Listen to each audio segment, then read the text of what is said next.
Le Salon des entrepreneurs de Lyon est lancé. Enfin, tous les chefs d'entreprise, porteurs de projets, start-upers vont se réunir ici même à la Cité internationale de Laurent 2 jours. Et sur ce plateau, le plateau LVE, Les Échos et TLM. Pour ouvrir ce plateau, tout simplement, nous recevons Patricia Gromicol. Bonjour Patricia. Bonjour Sandrine. Comment allez-vous? Il fait super beau. On a un super plateau. Ça fait plaisir. Et on va pouvoir découvrir une super femme. Vous êtes une super chef d'entreprise. Vous êtes à la tête donc d'Andicher, également lauréat du concours LVE, c'était en 2014, dans la catégorie prix développement durable.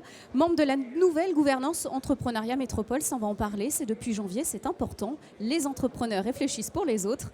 Alors un petit retour sur votre carrière. Après 25 ans d'expérience dans le privé, vous choisissez de créer votre société Andicher sous le statut d'entreprise adaptée. Alors Kezako, déjà peut-être une petite définition d'une entreprise adaptée.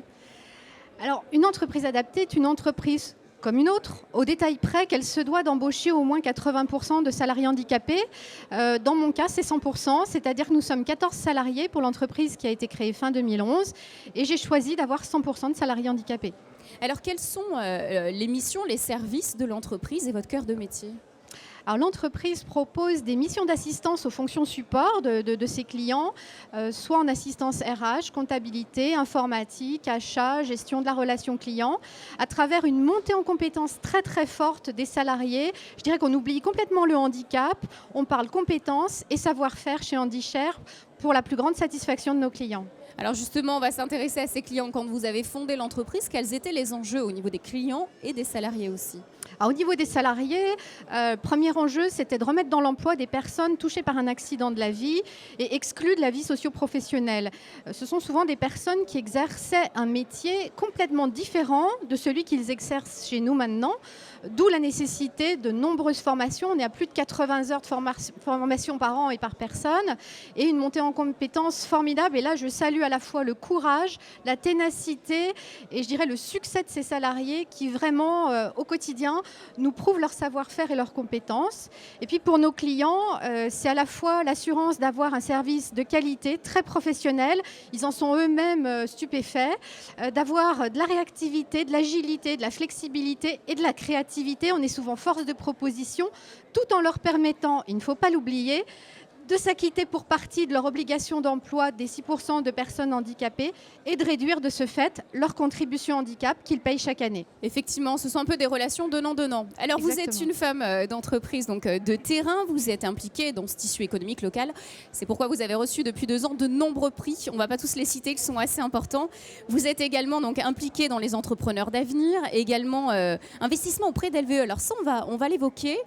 Vous êtes rattachée aujourd'hui à la nouvelle gouvernance entrepreneuriat métropole. Concrètement, qui est ce groupe? Quelles sont vos missions dans ce groupe-là?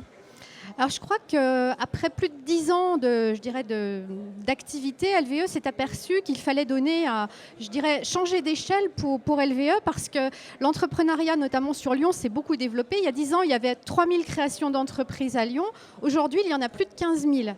Donc, conclusion, il fallait étoffer la structure et notamment avec des gens qui ont vécu cette aventure entrepreneuriale, qui savent quels sont, les problèmes rencontrés, mais aussi quels sont les points forts qu'ils ont eus grâce notamment à LVE et au réseau d'accompagnement. Et l'idée, c'est de savoir comment ensemble faciliter encore plus la vie des futurs entrepreneurs pour qu'aujourd'hui, s'ils sont 15 000, demain, ils soient peut-être 20, 30 ou 40 000. Lyon étant devenue la deuxième, ville de créateurs d'entreprises après Paris. Voilà. Effectivement. Et aujourd'hui, donc, Salon des entrepreneurs de Lyon, un dernier mot. Comment est-ce que vous appréhendez ce rendez-vous qui, effectivement, brasse de nombreux entrepreneurs, même parisiens, ils viennent de toute la France ici?